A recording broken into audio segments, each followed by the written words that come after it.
without further ado, it's really happy to have a good friend here, Melody Chan, talking to us about tropicalization of locally symmetric varieties. Thank you very much. I'm delighted to be here. Thanks, Renzo, for the introduction. Let me get started. So I want to give you a talk about tropical geometry as it relates to the study of cohomology of moduli spaces, classical moduli spaces, studied in algebraic geometry, and the cohomology of arithmetic groups. Tropical geometry is, well, it's a kind of common. Roughly speaking, it's a polyhedralization of algebraic geometry, and it finds its foundations in the related topics of non-Archimedean and Berkovich geometry, logarithmic geometry, the algebra of semi-rings, and other sort of algebraic structures, such as have been previewed in the first lecture today. Roughly speaking, the geometry of families of varieties in the limit rather than infinity. I won't assume any prior knowledge, certainly, about this field, but rather I want to sort of parachute us to the front lines and discuss the foundations of a theory of tropicalizations for a high. This is joint work with Eran Assaf, Madeline Brandt, Juliette Bruce, and Raluca Vlad. And there are predecessors to this paper, joint work with Brown, Laetius, and Payne. And then another paper on the cohomology of AG, a prime example of a locally symmetric variety. Earlier work with Brandt, Bruce, Gwen Moreland, and Corey Wolf. And then these are preceded by previous collaborations in joint work with Soren Laetius and Sam Payne. I just want to all of these mathematicians for these collaborations, which are what taught me what I know about this subject. All right, so before getting to tropicalizations, let me introduce the main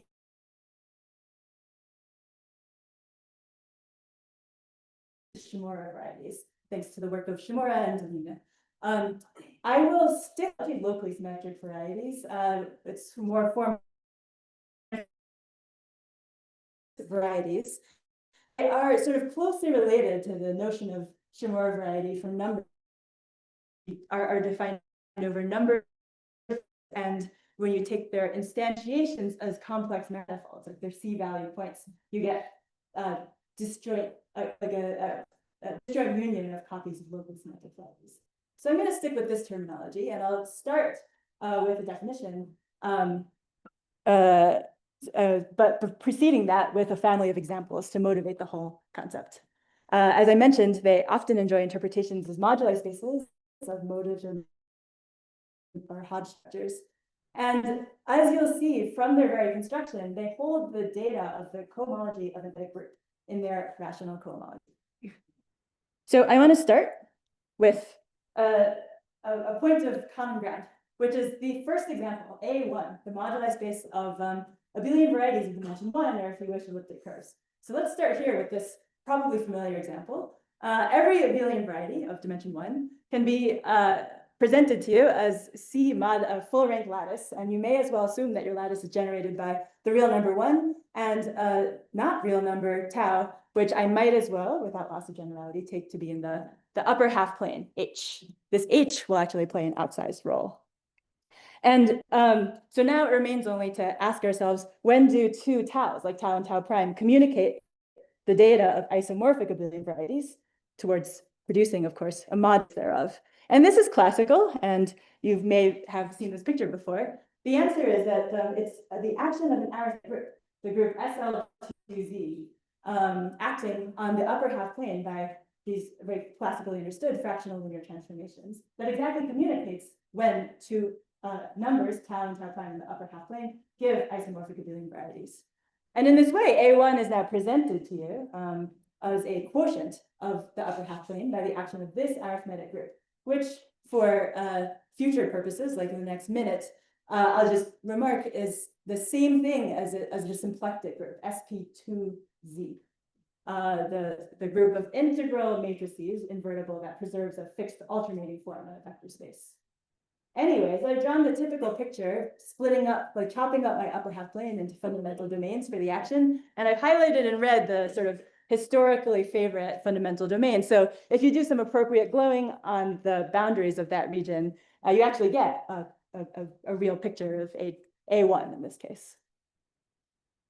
All right, so that's the first example, building up to the general case. Let's now take example G. So this is the moduli space AG of principally polarized abelian varieties of dimension G.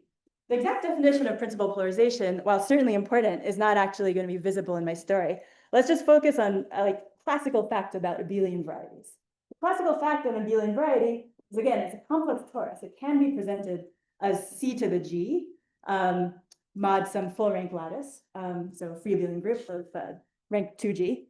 But there's a phenomenon that you see here that's not present in G equals 1, which is like not every complex torus can actually be put into projective space, which is a requirement of being a variety. And the ones that can be are known thanks to the classical so-called Riemann relations.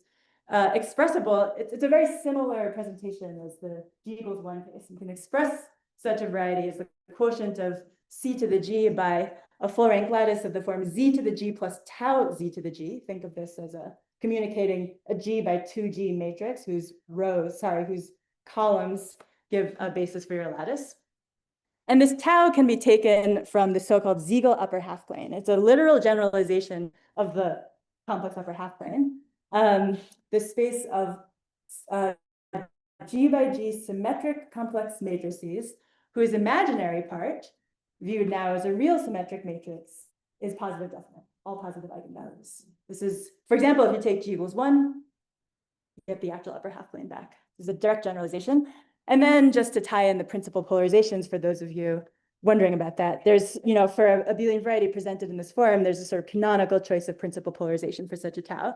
So to make a moduli space AG, we have to only answer the analog of the question we just answered with G equals 1, which is when do tau and tau prime drawn from the Siegel upper half space communicate isomorphic abelian varieties? And the answer is, again, classical and directly generalizes the case we just saw. There's the integral symplectic group, SP2GZ, of matrices that preserve a fixed alternating form, which I've drawn there. When I draw 2 by 2 matrices on the slide, it really means a 2G by 2G block matrix, if that's okay.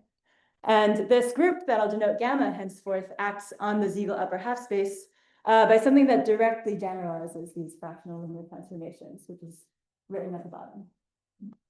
So all good. Let me mention level M variant, because that will be a useful example for us to carry together for the rest of the talk.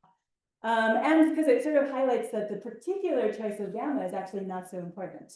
That is to say that there are many different choices and they can all give rise to sort of interesting variants, like an interesting family of moduli spaces. So here I'm noting that you can like pick your favorite, and then you can replace the integral symplectic group with sort of a level M variant. It's you pass to a finite index subgroup consisting of those matrices that reduce to the identity mod M. This is a finite index subgroup since it's the kernel of a image to a finite a morphism to a finite group. And resultingly, you get another moduli space, which is also interesting. The moduli space that I'll know AGM, parametrizing principally polarized abelian varieties of dimension G with level M structure. I won't get into the exact definition, but you can imagine it's some finite cover of the variety AG. And this will be a useful example to keep around. All right, so let's attack the definition with a little black boxing, but nevertheless, we've been sort of primed for the definition, hopefully with some examples. Here's the definition of a locally symmetric variety. All my varieties actually are over the complex numbers. And maybe I should say that this talk is, like, in some sense, very classical. I'm interested in classical varieties that were known a long time ago, like, for example, AG, or relatedly MG, moduli spaces of curves and abelian varieties. Though the methods are in some sense very modern, they come from combinatorial aspects of algebraic chemistry. Anyways, okay, so a locally symmetric variety is something presentable to you as the quotient D mod gamma, where D is an irreducible permission symmetric domain. So this is, I'd rather us just keep in mind some common examples, namely the Siegel upper half space. So roughly, this is a complex manifold with a Riemannian structure on it, the two of which are compatible. And the symmetric part of the symmetric domain definition means that there's some strong symmetry properties, including homogeneity. Every point looks like every other point from the perspective of the automorphism group of D. So let me not go further into the particulars of the definition, partly because these things have a tight classification, already known to Elie Cartan in the 1930s. They're classified by Lie type, and it's actually the classification that we're going to sort of carry with us further, rather than the sort of foundations of Hermitian symmetric domains. Anyways, keep in mind the Ziegel upper half space is a prime example. And then gamma is an arithmetic subgroup of a particular algebraic group. I'll denote it bold G. It's a Q, it's defined over Q, so it's a Q algebraic group scheme, such that the pair G comma D is a so-called connected Shimura datum. Let me not give the full definition. Roughly, the Lie group associated to G is very closely related to the automorphism group of D itself. So, like, for example, for our running example of AG, this G should be taken to be the symplectic group over the rationals. And then its Lie group is SP2GR, and that's very close to the actual automorphisms of the Ziegel upper half space. As I said, there's a complete classification of these Hermitian symmetric domains, and hence of locally symmetric varieties by Lie type. And so the examples that we're carrying with us are examples of Lie type C. And I should just mention that although I don't have the sort of time to get into richer examples, there are lots of other nice classical examples of modular spaces of classical interest in algebraic geometry. One that we study in some detail in our paper is the moduli of polarized abelian varieties of CM type with fixed signature. That's Lie type A. The moduli of K3, so moduli of period domains of K3 surfaces, also very interesting, type B. And as an example, this is a non-exhaustive list, but as an example, the moduli of Enrique surfaces arises in Lie type D. All right, let's discuss the pros and cons of our definition of locally symmetric variety. One good thing is from the perspective of studying the cohomology of arithmetic groups. The definition that I presented of a locally symmetric variety as something which in particular is contractible, which is always the case for an irreducible Hermitian symmetric domain. Quotients of something contractible by your arithmetic group by a good action, so free and proper, definitionally implies that the cohomology, like say with rational coefficients, of your complex variety X is the cohomology of the arithmetic group gamma. So that is to say, if you happen not to know the definition of the cohomology of a group, that's great. This is the perfect time not to know it, and I hope you don't learn it in the next 30 minutes, because this is sort of the classic, this is the origins of the definition. You can cook up some algebraic construction, group cohomology, bar construction, etc. But it really comes from this.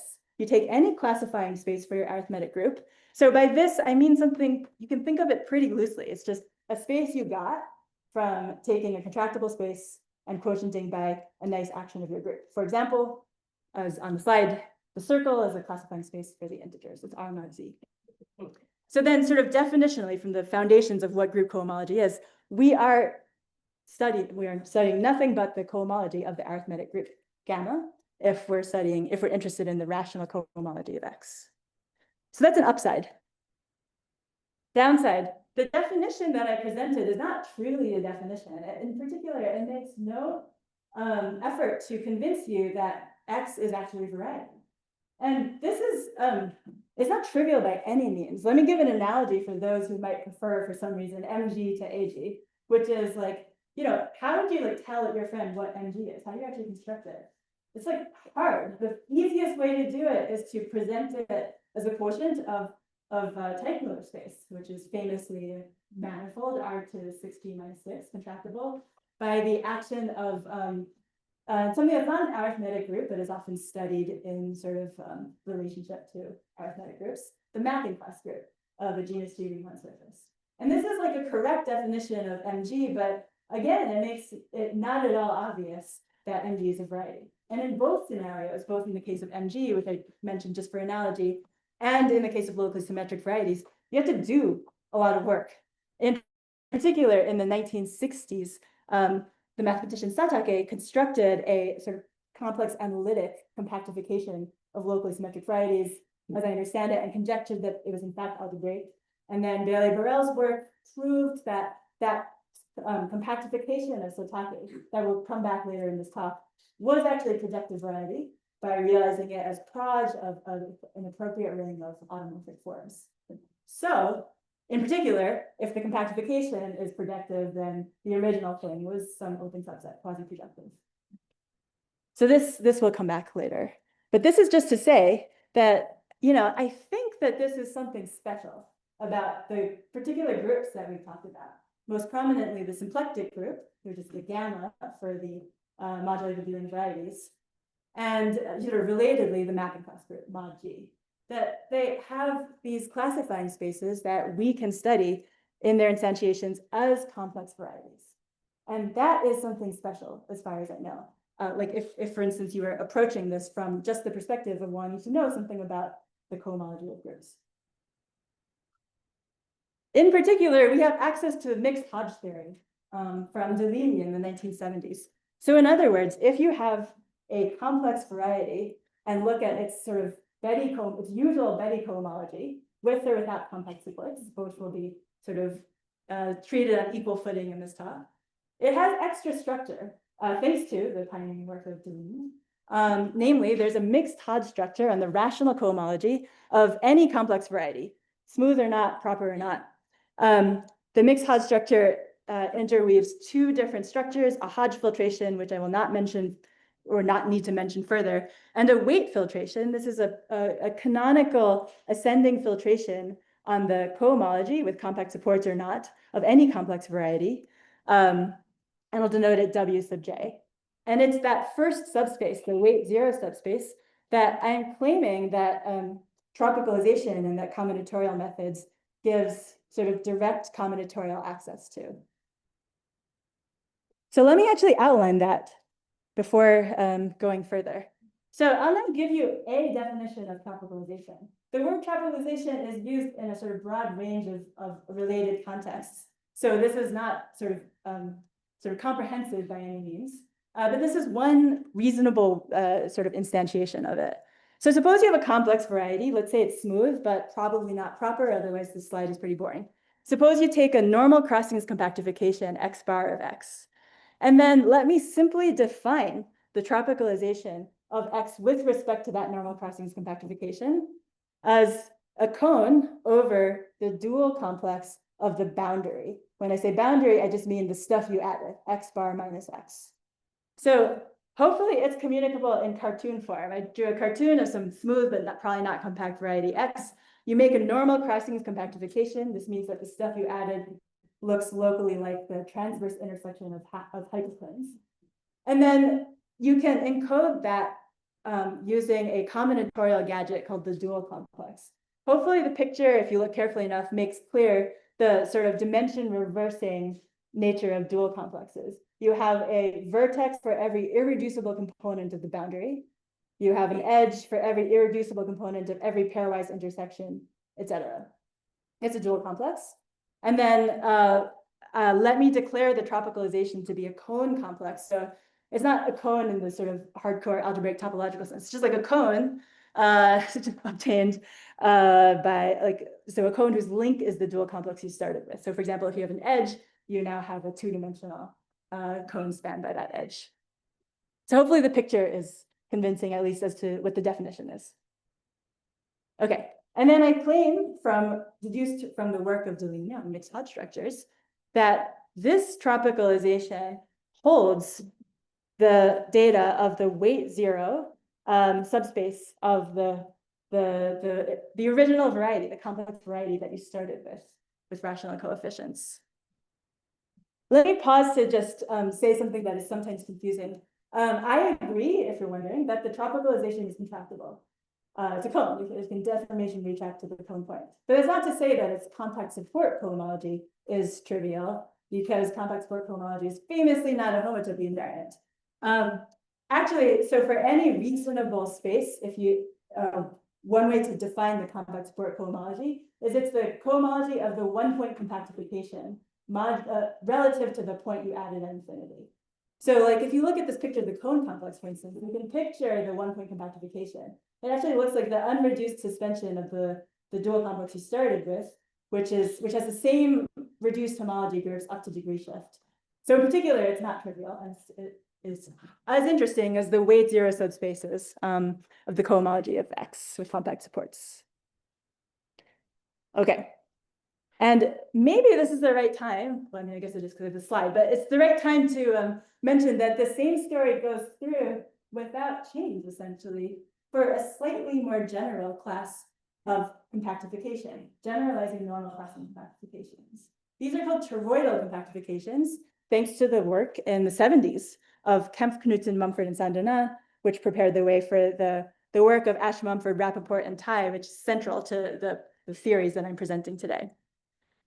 A toroidal compactification, this just means that you have a compactification and locally, so atal or analytically locally, the boundary is modeled by the boundary of toric variety, the boundary of normal toric variety. So for example, if your toric variety that is modeling the boundary is AN, the affine space everywhere, then you exactly recover the definition of a normal crossing compactification. This is slightly more general, allowing toric varieties to model the boundary. Then, in the work of KKMSD, they actually, in that paper, in that book, I guess, they associate exactly what we would call now the tropicalization to this pair. It's a topological space. It's glued from polyhedral cones, which maybe doesn't sound so surprising if you're a toric aficionado, because polyhedral cones are what gives you data of affine toric varieties. And we'll see examples of it coming up.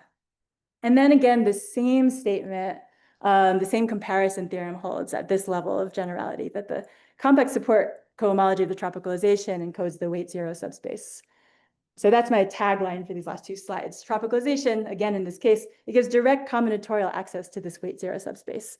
That might sound like a small fraction, and indeed, in many cases, it asymptotically is literally a small fraction. But we've been able to use tropical techniques in sort of a series of papers, not just by myself, but many people, to show surprising existence results and actually surprising structural results, all contained in that weight zero subspace. And this is the story I'm trying to tell you today.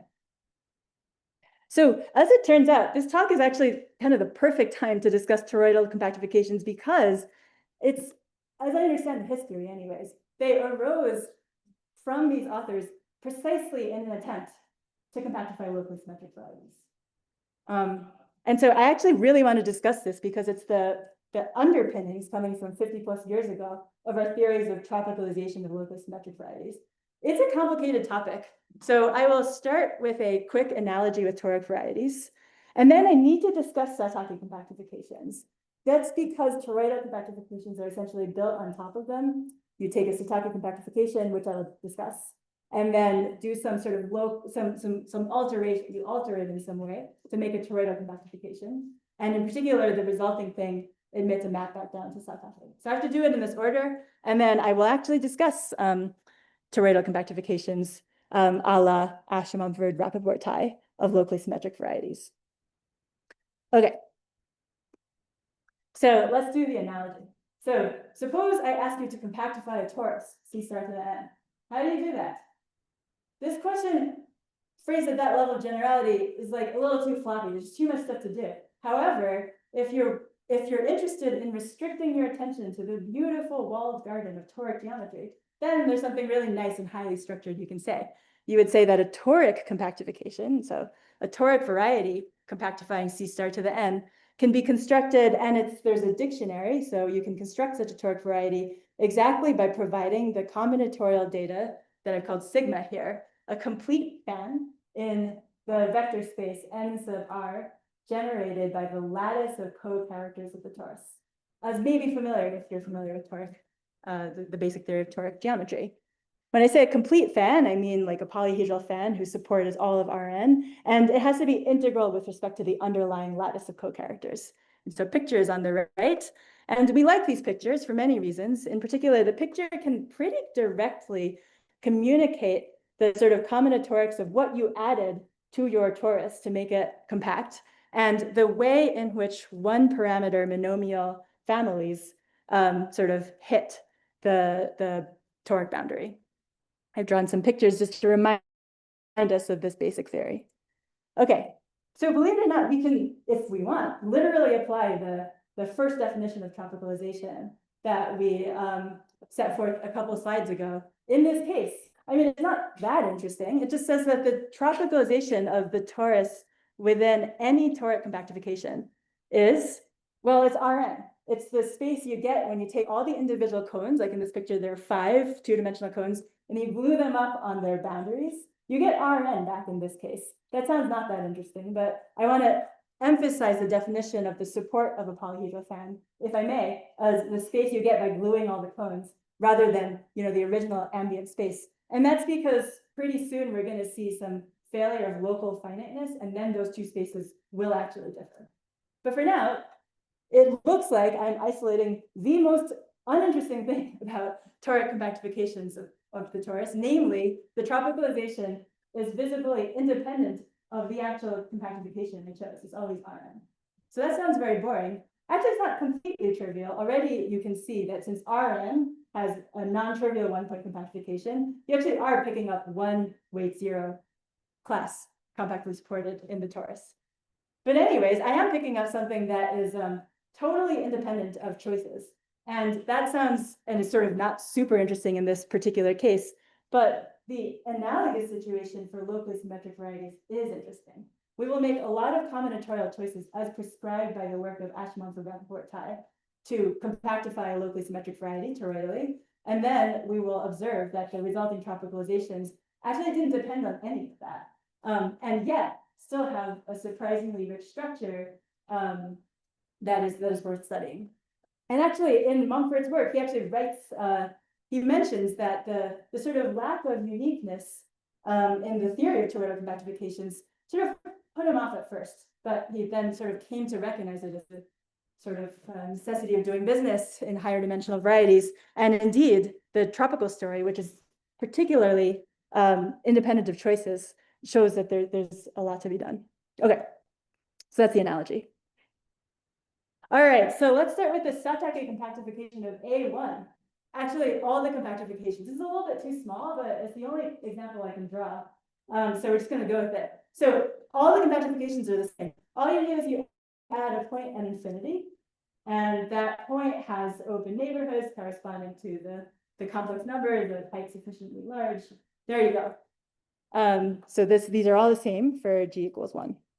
Okay, now let me emphasize an important change of perspective that's actually going to be very important for us to properly understand Satake compactifications more generally. What we did on the previous slide was we took a quotient by group and then we added a point. We should do it in the opposite order, namely, before taking the quotient by the action of SL2Z, first we're going to add all the stuff we need to in preparation for taking the quotient, so that after taking the quotient, we have only added a point. That is to say, you actually have to add like essentially the SL2Z orbit of the point at infinity, which amounts to the rational points on the real line together with the point at infinity. The stuff we added is called rational boundary components in this language. And you have to do it carefully. In particular, like you can't take the naive topology on the upper half plane union infinity union Q, because there's like too many accumulation points, as you can see. So you have to take the appropriate topology that separates out the rational points, so that when you take the quotient, you have something Hausdorff, etc. But that you can do, and this is the Satake topology on H star, which denotes H union its rational boundary components. And this change in perspective is important. Add the points first, then take the quotient. All right, that ends the pictures I can actually draw, but there's a perfectly analogous story for constructing the Satake compactification of AG for higher G. So there's a notion of rational boundary components that you can add to the Siegel upper half plane. The rational boundary components are themselves copies of Siegel upper half spaces for G prime less than G.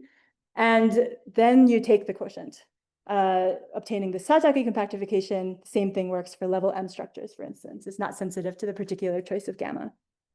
I can't draw that, but that's unfortunate because there's some extra structure that I just have to tell you about without being able to illustrate it. In A1, everything's too small. In general, the rational boundary components form an interesting stratification. And by that, I mean given one, you can ask when is it in the closure of another one. That's an interesting partially ordered set.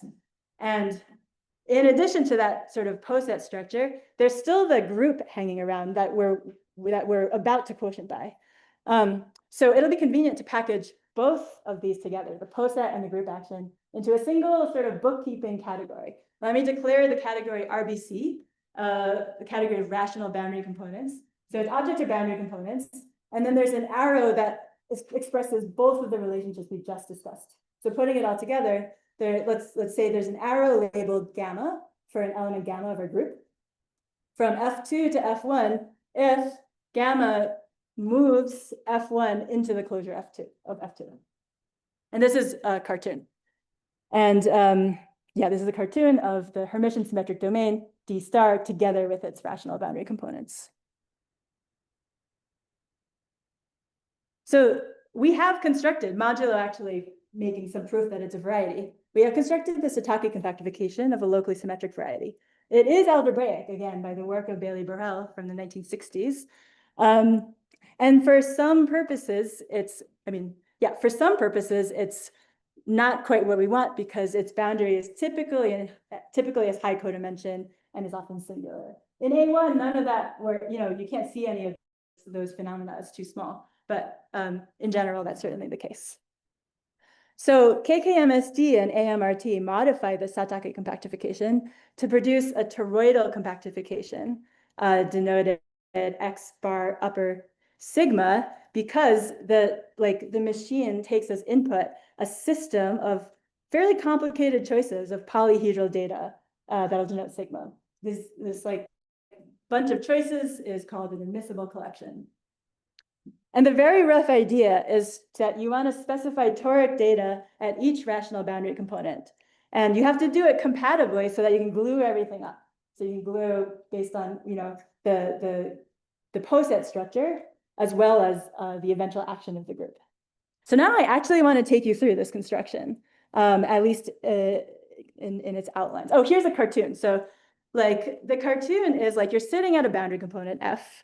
Sorry, this is obviously mathematically inaccurate picture, but hopefully it communicates something. So you're sitting at F and you want to replace it with something that is ready to look like a toric variety once you quotient by the group gamma.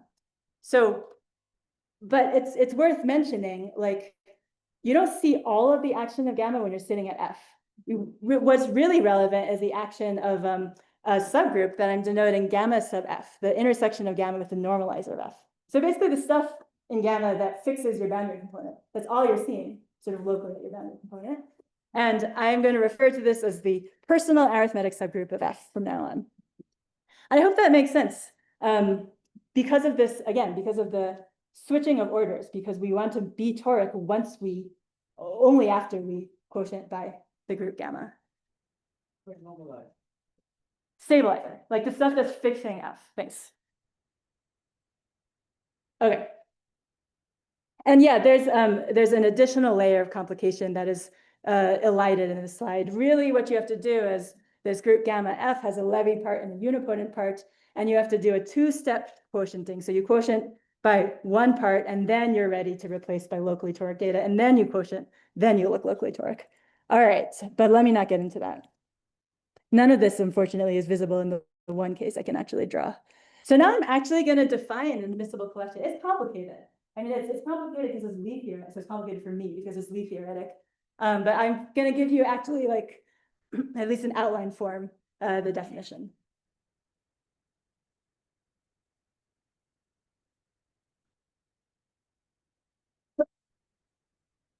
Okay, so first of all, every rational boundary component has its own personal vector space. It's this, again, this is Lie theoretic. So U of F will denote the center of the unipotent radical of the normalizer, as we just discussed, of F. This sounds like a Lie group rather than a vector space, but I claim that the exponentiation map can like identify it with its Lie algebra. So it really is a vector space over, the reals. And it actually has, for those of you who are tracking similarities with toric geometry, it has an integral structure in it, namely the lattice that you get by intersecting with the arithmetic group gamma. So there's a cartoon of it. And then inside this vector space is the personal self-adjoint homogeneous cone, an open convex cone associated to this rational boundary component. It is complicated to define. These cones have been classified. I will give examples. Again, this gamma sub F, the personal arithmetic group of gamma acts on all of this data and comes along for the ride. Okay, so the top of the slide just reviews what we just said. Then definition, an admissible collection is, first of all, it's some polyhedral data associated to every rational boundary component. For each boundary component F, we ask for a face-to-face polyhedral tiling of CF star, the rational closure of CF. In examples, CF might be a positive definite cone, an open cone, and then CF star is the positive semi-definite cone of matrices with rational null space. So I hope it's clear what rational closure means. There's like there's a lattice sitting around. You take only the rational closure. This face-to-face polyhedral tiling is required to be compatible with the action of gamma F, the personal arithmetic group of F. And it has to be the case that you get finitely many orbits of cones after quotienting by gamma F. Furthermore, the tilings, like all these infinite polyhedral tilings of all of these polyhedral cones, have to be compatible with the linear maps of vector spaces UF1 to UF2, which induce maps of rational closures of polyhedral cones, CF star. So there's a lot, but maybe the idea is perhaps coming through that you're specifying infinite amounts of toric data that is required to be compatible across different boundary components, both by the group action and by closures, and such that when you do actually get around to taking the quotient of gamma F, you have finitely many cones, so something toric. All right, let's do an example. Oh, sorry, no, let's not. Okay, so the point is, like with this data of an admissible collection, that is the input data to the Ashman-Mumford-Rappaport tie construction of a locally symmetric, sorry, a toroidal compactification of a locally symmetric variety. Much like in toric geometry, the input data is a complete fan. And this is also all we need to define the tropicalization, which already appeared in the work of KKMSD in the 1970s and AMRT. So the tropicalization in this scenario is just like, I mean, I wrote it as a colimit. It's just the space you get by gluing all of the cones along all of the maps. So you have all these cones arranged in infinite polyhedral fans, and there are linear maps gluing cones to faces of other cones. The colimit of this diagram of cones is, for now, all I need is a topological space. There are more enriched theories of tropicalization that are also very interesting. But even just as a topological space, it's presented as a generalized cone complex in the language of Abramovich-Kaparasov-Payne. It's like you get it from taking polyhedral cones and gluing them along possibly isomorphisms and possibly including automorphisms and face inclusions. Okay, now let's do an example. So this is an actual example of the moduli space A22 in this tropicalization. So moduli of abelian surfaces principally polarized with level 2 structure. So let me tell you, without any current justification, that the category of rational boundary components has a skeleton subcategory, which is all we really need because we're going to do a lot of gluing. So it has a skeleton subcategory. That is to say, there's like up to the action of the group gamma on the slide. There are 15 rational boundary components of dimension 0 and 15 rational boundary components of dimension 1. The 15s shall be a mystery just for a little bit longer. And then I claim that, like, for the 15 things of dimension 1, the open cone I alluded to is just a ray, and the group gamma is acting trivially on that ray. And then the rational closure is just a closed ray instead of the open ray. The other case that you can see a little bit better, for each of the 15 isomorphism classes of components of dimension 0, the open cone is actually a positive definite cone. It looks like this. It's three-dimensional inside of a three-dimensional space of 2 by 2 symmetric real matrices. And the group gamma associated to that component F, I claim, acts by conjugation. It acts by change of basis on symmetric forms via the action of the level 2 cover of GL2Z.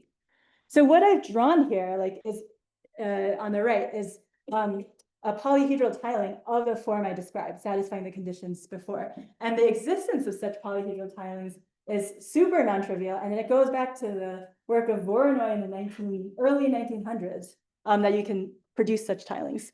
I picked one, which is the sort of canonical one in genus 2 to illustrate. Okay, so what are you supposed to do to make the tropicalization?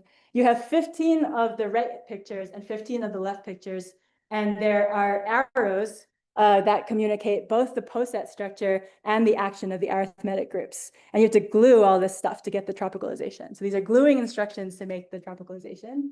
And I can tell you without further justification that on the top level, the groups act transitively on the top dimensional cones. So at the end of the day, when you take one of these cones with the infinite, subdivision into triangular cones, and then you take the quotient by the group, you just get one triangular cone.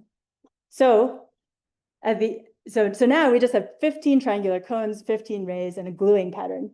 And that is the picture that we started out with on the cover. So this is a picture of the tropicalization of A22 with level 2 structure.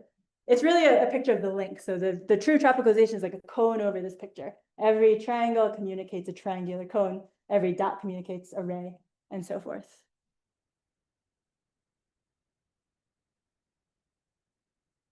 All right, let's get a folklore theorem out of the way. This is sort of generally believed, or I think understood to be true, but we wrote a proof that the tropicalization of a locally symmetric variety defined in the way we've just discussed and seen an example of actually depends only on X up to homeomorphism. Instead of proving it, let's do an analogy. So the analogy is like the tropicalization of a torus is Rn. It doesn't depend on the choice of toric variety. And one way to say that is that if you have any two complete fans, they emit a common refinement. And that is also true. So what we show is that that's also true on the level of admissible collections in the sense of AMRT. That if you have two admissible collections, you can take their common refinement, and we have to show that the result is again an admissible collection. That sounds, I think it's generally understood to be true, but there was some work to do in which we leaned on the sort of knowledge of open homogeneous cones, self-adjoint. Okay, but the theme of this slide is there is one tropicalization in this sort of beautiful walled off garden where we're considering these kinds of tropicalizations of locally symmetric varieties. Okay, in our paper, we have a theorem that is, it's an actual theorem, but let me phrase it for the purpose of this talk as a remark. So the remark is that, I think everything I discussed, in the last section was already certainly known in the 1970s. But to really get the theory off the ground in terms of writing down, for example, this very example of A22 trop, we made so we have a theorem as follows. So, as we mentioned, locally symmetric varieties are classified by Lie type, thanks to Cartan. And in 2.5 of the 4 classical types, A, B, C, D, we, in our paper, give a linear algebraic characterization of the category of rational boundary components and this functor that associates to a rational boundary component its personal vector space that contains its personal cone, etc. I think that this, at least from my view, is useful because it's very hard, for me anyways, to just deal with the actual rational boundary components of such compactifications. This is something you can actually deal with once you pass to the linear algebraic characterization. So to give you a flavor of it, let me pose the following puzzle whose answer is unfortunately already on the board. The question is, how many isotropic lines and how many isotropic planes are there in a symplectic vector space Z mod 2Z to the 4th? And the answer, you do it, is there are 15 lines and 15 planes, and the lines are drawn, they're labeled in red, and then the planes are they contain 3 non-zero lines, 3 non-zero points. And so the A22 trop actually exactly communicates the combinatorics of the poset of isotropic subspaces of Z mod 2Z to the 4th. The truth is a little more complicated than in this example, but maybe you get a flavor of the kind of linear algebraic data that I'm referring to. And that allows us to actually get the theory, working with the theory off the ground, in my opinion. I should also say that the open convex cones I keep talking about are also classified. The typical examples are positive definite real cone, positive definite Hermitian or quaternion cone, the spherical cone. In any case, they're all contractible. So their quotients by the personal arithmetic groups gamma sub f of the rational boundary components are classifying spaces for those groups, as shown in this picture. So the right-hand side is not that interesting, but this triangular cone minus the 3 rays is a classifying space for, I guess, GL2Z2. So what I'm saying then is like this picture is some kind of interpolation, is a picture that says something about the weight 0 subspace of cohomology of a symplectic group, SP4Z2, and it interpolates the combinatorial data of the poset of isotropic subspaces of Z mod 2Z to the 4 and classifying spaces for auxiliary arithmetic groups. So we have a theorem. Let me just pronounce like the word part. Let me not like pronounce the spectral sequence out loud. The point of the theorem is that, as we've seen, tropicalizations are stratified by classifying spaces of various arithmetic groups, namely the personal arithmetic groups of the rational boundary components. And at the same time, they're tropicalizations of, well, the classifying space of a different arithmetic group. And this allows for a powerful interplay between studying the cohomology of like different arithmetic groups. For example, for AG, you get something about the symplectic group, SP2GZ, from knowing the cohomology of GL and Z's for various n's. And we have some computational sort of results that you can get from this that have something new to say, even just if you're interested in like just the cohomology of arithmetic groups. All right. Finally, well, not finally, sorry. Let me tell you some theorems that give a sense for the richness of structure, of algebraic structure, already only in the weight 0 subspace of these varieties. So this first is a joint theorem with Brown, Glacius, and Payne. We find a Hopf algebra structure on the total weight 0 cohomology with compact supports in all degrees of all genera of AG. And there's an analog proved in my paper ABBCV for, so here we're interested in certain type A Shimura varieties, locally symmetric varieties. We'll denote them AGG, which unfortunately doesn't take into account the dependence on the choice of a number field. So for a number field E, Q adjoins square root of minus D, for those values of D, consider the moduli space of polarized abelian varieties with complex multiplication by O sub E, the ring of integers of E. And then I claim a similar structural theorem that the total weight 0 compact support cohomology in all degrees, all genera, emits the structure of a Hopf algebra. I think that this is not nearly as well understood as I'd like. For comparison, perhaps, let me mention previous work, one theorem in previous work with Glacius and Payne. So there's a similar story for MG. You take all the moduli spaces MG and all degrees of a compact support cohomology in weight 0, then this bigraded vector space admits the structure of a Lie algebra. And this Lie algebra is not, we identified it as coinciding with something that was already in the literature for a completely different reason. It's the total cohomology of a certain graph complex, GC2, constructed by Kontsevich for other reasons. I think that I certainly don't have the understanding of this kind of theorem that I'd like. In particular, I do not know whether it can be pushed out of weight 0 in any way. So let me tell you then some of the ingredients and ideas surrounding these structure theorems in weight 0 cohomology. So the first is the relationship between AG and K theory of the integers. There's a similar relationship, say, for rings of integers and number fields, but let me just stick to this particular case. So our Hopf algebra theorem relied on a standalone theorem just in the K theory of rings, which is that a certain spectral sequence called the Quillen spectral sequence associated to the filtered space BKZ, this is the one-fold delooping of the K theory space of the integers, admits the structure of a spectral sequence of Hopf algebras. And the same is true for other rings, e.g. the ring of integers of a number field. So that's one connection to the K theory of the integers. there's in some sense a more classical connection that I wish to highlight, which is to the rational K theory of the integers. This is essentially the stable cohomology of the arithmetic group GLN. So by the work of Cartan and Borel, there exist particular smooth differential forms in degrees 5, 9, 13. So a 5 form, a 9 form, a 13 form, 17, and so on. They're defined on the cone of positive definite matrices. They're bi-invariant with respect to the action of GLNR. And these are the forms that communicate via de Rham cohomology, the stable real cohomology of the group GLN. They generate the exterior algebra that is the stable real cohomology by work of Borel.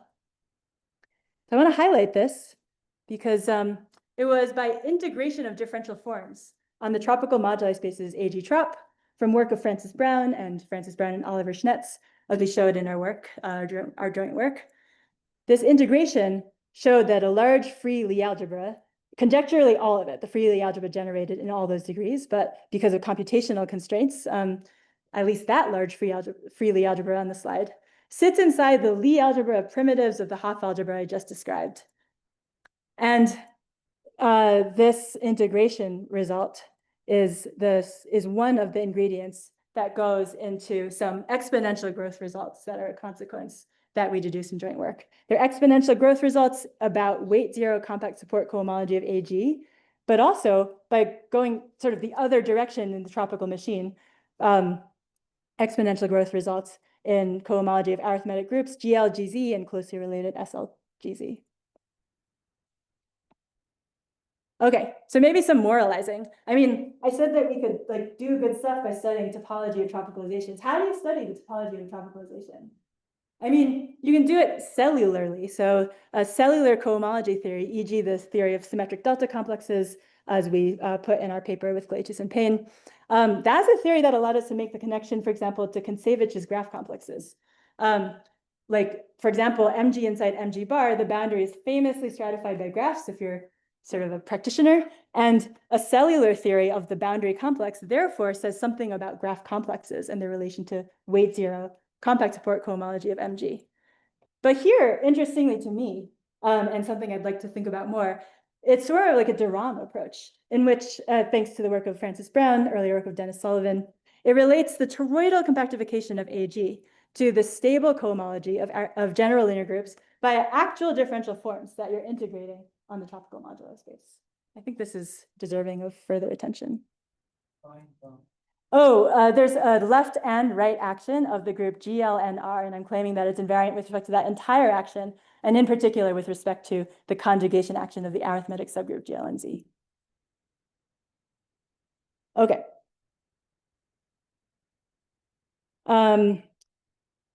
I can't resist putting the following beautiful data sets, not due to me, but due to the authors on the board, to illustrate one last ingredient that I'd like to highlight in our Hopf theorems. It has standalone implications for the cohomology of general linear groups. So consider the following data set. You don't have to process it too carefully. The question is like, what do you see? This is the Borel-Moore homology of the positive definite cone mod GLGZ, so the symmetric space for GLGZ. And this remarkable data was due to Elbaz, Vincent, Gango-Soulet. And then just to put it out there, there's these correspondingly remarkable data sets. They're smaller because the computations are more complicated. But for the corresponding thing for the Hermitian positive definite cone, for mod GLG ring of integers for the following number fields. So what do we see? This is something that we've called the doubling phenomenon informally. What it looks like is that this a priori table of data consists of a bunch of rows that are acyclic. So it would be great if this was actually E1 of a spectral sequence which converges to 0 on E2. Then we would know that there was actually a doubling phenomenon, that there was that the homology of every single row was 0. And this is something we prove, and we prove it by studying the relative homology spectral sequence associated to the filtered space A infinity trop and A infinity infinity trop for these families of tropical varieties. these spectral sequences converge to 0 on E2, and their E1s are exactly these tables of data. So I think this was somehow not noticed. Maybe they just didn't do the right indexing to notice this. But this is something we prove using tropical methods that has the effect of being able to deduce new unstable cohomology classes, which are kind of hard to come by, from stable cohomology classes via doubling. And this E1 also looks like the E1 of the Quillen spectral sequence that I mentioned, and it's through this doubling phenomenon that we can relate the Hopf algebra on the Quillen spectral sequence in K-theory to the Hopf algebraic structure on the weight zero cohomology with compact supports. Okay. Yes, so I'm officially out of time. I'll skip the last slide, and thank you very much for your time.